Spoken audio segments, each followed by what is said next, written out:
Hey friends, welcome to another edition of this Missional Monday where we are talking about how to be everyday disciples and missionaries where we live, work, and play.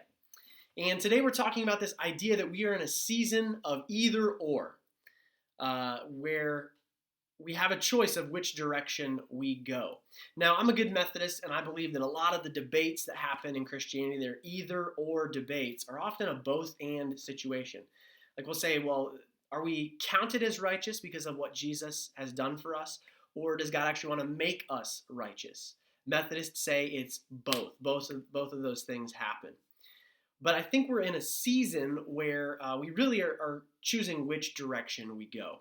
Now, a lot of people are talking about, do we either innovate or fall back on what we've always done? And I don't think this is the biggest issue. I think it's kind of a given that we have to innovate, right?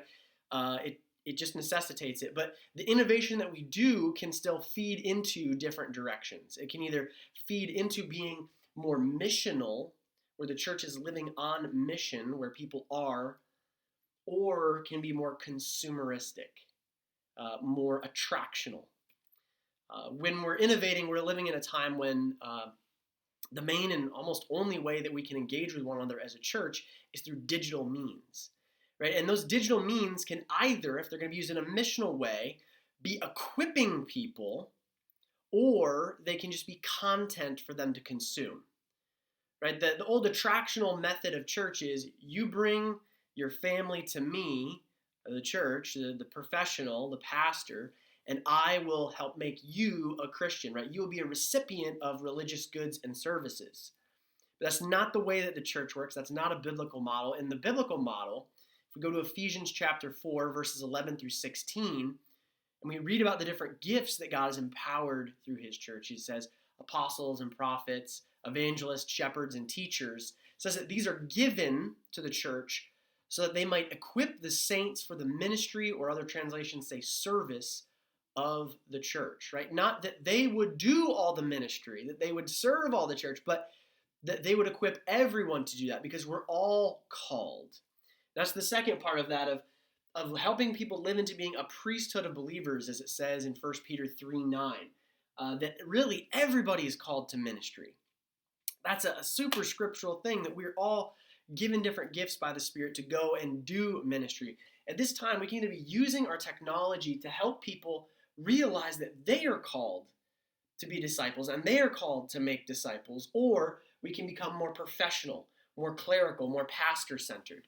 That the pastor becomes even more the one who's the only person who can teach, the only person who can preach, the only person who can do anything in the church. We've got so many pastors right now who are burning out. They're leaving ministry because of all the things that pastors are expected to do. And the problem is because we expect pastors to be everything when these are really meant to be spread out in the church.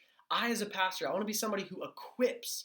I don't just want to do it. I don't want to lead every Bible study. I want to help other people do those things. That's the beautiful thing. It says in that Ephesians chapter 4 passage that if we do this, that we will do this until we all reach unity in faith and in the knowledge of Son of God and become mature, right? That maturity and unity only come through this way of us all using our gifts.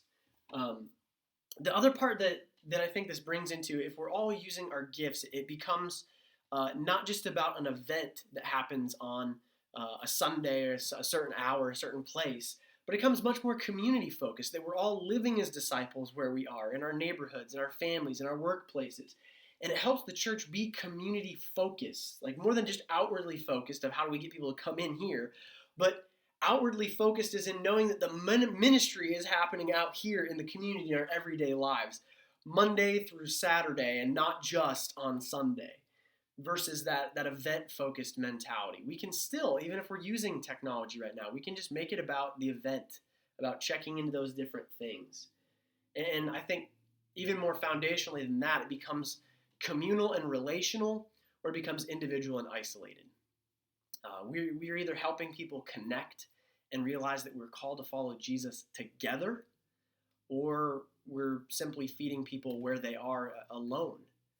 And friends, I know that some people are in situations where they physically cannot be around others because of the risk. but that doesn't still, it can't be alone, right? They need to be distantly socializing while they're social distancing. And we need to be really living into that. We can't allow people to stay separated. And even before we were kept in our homes, a lot of people were living individual faith, not personal, individual. That's a big difference.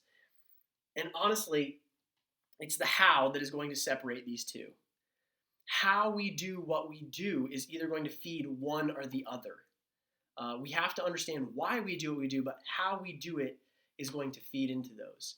Are we making it individual? Are we making it isolated? Are we making it about us and about consuming our content, about seeing how smart we are and great we are? Or are we giving everything that we know away, putting it in people's hands and saying, go and be the church. Be the church in our communities. Be the church in your family. Be the church everywhere, every single day. Friends, as we close, I just want to ask, how are you living as an everyday disciple in this time of social distancing? How are you seeking to live into this first category? How is your church doing that? I'd like to hear that, not just for my own sake, but I'd like to see the conversation flow from that, because I believe that the Spirit right now, the Holy Spirit, is bringing about a bunch of different new ways for the church to be the church and to reach new people for Christ, to minister to people who otherwise wouldn't be ministered to, and just enable all sorts of new and amazing ministry.